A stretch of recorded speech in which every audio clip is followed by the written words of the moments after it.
Good morning বন্ধুরা, কি অবস্থা? কেমন আছো সবাই? আমি তোমাদের কথা চলে এসেছি আবার একটা ছোট্ট ভিডিও নিয়ে। প্রথমে যে ক্লিপটা দেখলে ওটা হচ্ছে সকাল 11টার। আমার সুপুত্র তখনও ঘুমোচ্ছে। হাজারটাকেও তাকে তুলতে পারা যায়নি, কারণ আজ হচ্ছে ছুটির দিন, মানে স্যাটারডে। তাই তিনি একটু বেশি ঘুমাবেন। যাই হোক, অনেক কষ্টে তাকে তুলে চান টান করিয়ে খাইয়ে দাইয়ে দিয়ে এখন আমি বেরিয়েছি।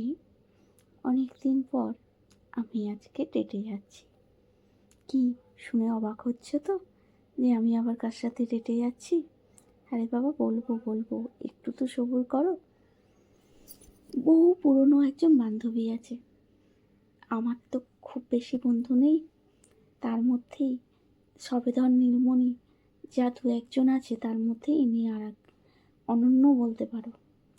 তো যাই হোক, বহুদিন পর তাকে রাজি করাতে পেরেছিলাম কোথাও একটু ঘুরতে যাওয়ার জন্য। ভুলই বলছি বোধহয়। তাকে বলেছিলাম যে চল আমাদের বাড়িতে আয়, আমরা আড্ডা মারি। তো তিনি যে বলল যে না, চল কোথাও ঘুরে আসি। বহু বছর আমরা যাই না ঘুরতে, তো সুযোগ যখন পেলাম সেটা কি হাতছাড়া করা যায়? আর এই যে উনি হচ্ছেন আমার বান্ধবী, দেখতে পেয়েছো নিশ্চয়।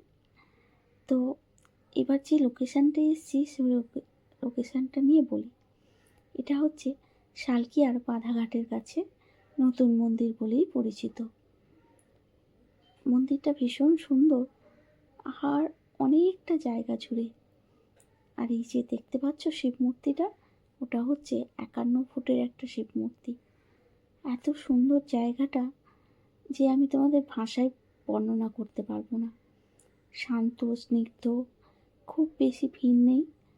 যদিও শুনলাম যে সোমবারগুলো আর শিবরাত্রির সময় নাকি প্রচণ্ড ভিড় হয়। আর এই হচ্ছে শিব মূর্তি, এটাই মূল মন্দির। দেখতে পাচ্ছ পাথরের শিব মূর্তির ওপরের দিকটা রূপো দিয়ে বাঁধানো। এছাড়াও এখানে আরও প্রচুর ঠাকুর মন্দির আছে, যেমন রাধা কৃষ্ণ, রাম সীতা, সেরকমই বজরংবলী, আরও অনেক রকমই ঠাকুরের মন্দির আছে। আর এই যে দেখতে পাচ্ছ এখান থেকে সেকেন্ড ব্রিজটা কি সুন্দর দেখাচ্ছে। যদিও আমরা বিকেলের দিকে এসেছি, মন্দিরটা সকাল 8টা থেকে 12টা পর্যন্ত খোলা থাকে, আর বিকেলে 4টে থেকে টাইমটা ভুলে গেছি খোলে। তো যার জন্যই আমরা প্ল্যান করে সেই সময়টাই এসেছি, যাতে আমরা মন্দিরে ঠাকুরটা দর্শন করতে পারি। আর এই হচ্ছে রাম লক্ষ্মণ সীতার মন্দির।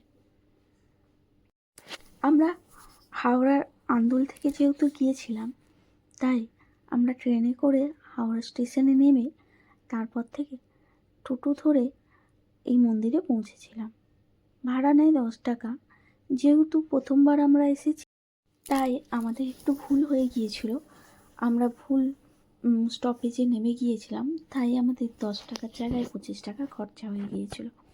কিন্তু ফেরার সময় আমরা যে টোটোটায় আসলাম সেটা আমাদের হাওড়া স্টেশনের সামনেই নামালো এবং 10 টাকায় ভাড়া নিল। আর এই যে মন্দিরগুলো দেখছো, এগুলো হচ্ছে 12টা শিবলিঙ্গের মূর্তি। এক একটা মন্দিরে এক একটা মূর্তি আছে, যেমন কেদারনাথ, বদ্রীনাথ, মহাবালেশ্বর, যতগুলো জ্যোতির্লিঙ্গ আছে, বিশ্বনাথ, সমস্তগুলোই এরম ছোট ছোট একটা একটা করে মন্দির করে এখানটা পুরো জায়গাটায় সুন্দর করে করে রাখা আছে। এই মন্দিরের অরিজিনাল নাম হচ্ছে শেঠ বংশীধর জালান স্মৃতি মন্দির, যদিও লোকমুখে নতুন মন্দির বলেই পরিচিত। এবং আপনারা যখন যাবেন তখন টোটো বা অটো ধরলে সেখানে নতুন মন্দিরে যাব বললেই তারা নামিয়ে দেবে।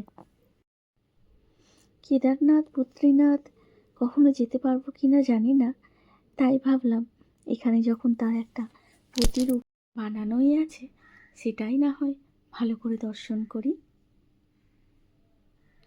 মন্দিরগুলোর উপরে সব কটা মানে জ্যোতির্লিঙ্গের নাম হিন্দিতে লেখা রয়েছে। তাই চেষ্টা করেছি আপনাদেরও যাতে ভালোভাবে দর্শনটা করাতে পারি। যদিও কাঁচের দরজাগুলো ছিল বলে খুব একটা ভালো পরিষ্কার হয়তো বোঝা যাচ্ছে না, তবু একটু ভালো করে খেয়াল করলেই আপনারা মূর্তি জ্যোতির্লিঙ্গগুলো বুঝতে পারবেন। আর এই মন্দিরে আছে একটা অনেক প্রাচীন বটবৃক্ষ।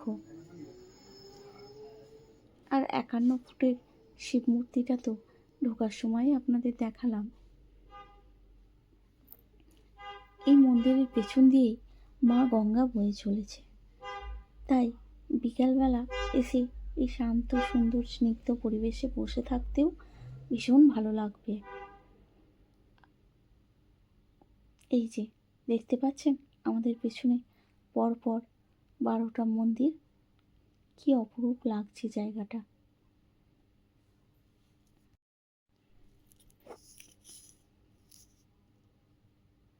পৌঁছেছিলাম বেশ বিকেল বিকেল, আর ঘুরতে ঘুরতে কখন যে সময় গড়িয়ে গেল বুঝতেই পারলাম না। এই যে মা গঙ্গা বয়ে চলেছে এই মন্দিরের একদম গা ঘেঁষে, আর ওই দূরে দেখা যাচ্ছে আমাদের হাওড়া ব্রিজ। দেখেছেন সন্ধে হয়ে এসেছে, আর এই যে সুন্দর করে লাইটগুলো জ্বালিয়ে দিয়েছে, কি অপরূপ লাগছে না মন্দিরটাকে। তাই ভাবলাম দিনের বেলার মন্দিরের রূপটা যখন আপনাদের সাথে শেয়ারই করলাম, তখন রাতেরটাই বা পারতেই কেন, সেটাও আপনাদের দেখিয়েই দিই। কি অপরূপ লাগছে না শিব মূর্তিটাকে। সত্যি আমি ভাবতেই পারিনি এত সুন্দর মন্দিরের একটা দর্শন হবে। ও যখন আমাকে বলল যে চল এখানেই ঘুরে আসি, তখন ভেবেছিলাম হয়তো যে আবার একটা ভিড়ে ভর্তি কোনো মন্দিরেই যাচ্ছি, কিন্তু না, যেরকম ভেবেছিলাম সেরকম নয়। ভীষণ শান্তিময় একটা পরিবেশ ছিল। হয়ে গেছে মন্দির দর্শন, প্রায় 1.5-2 ঘন্টা মতো ছিলাম আমরা এখানে। এবার বেরিয়ে পড়েছি বাড়ির উদ্দেশ্যে। মন্দিরের বাইরে বেরিয়েই একজন ফুচকাওয়ালা দাদা বসেছিলেন, তাই ঘোরাঘুরি হলো যখন একটু ফুচকা না খেলে হয়। ফুচকা টুচকা খেয়ে এই যে হাওড়া স্টেশনে প্রচুর ভিড়, আর শাড়ি পরে নড়তে পারছি না বলে সে আমার হাত ধরে হিড়ির করে টেনে নিয়ে যাচ্ছে। তো আজকের ভিডিওটা এখানেই শেষ করলাম, টাটা।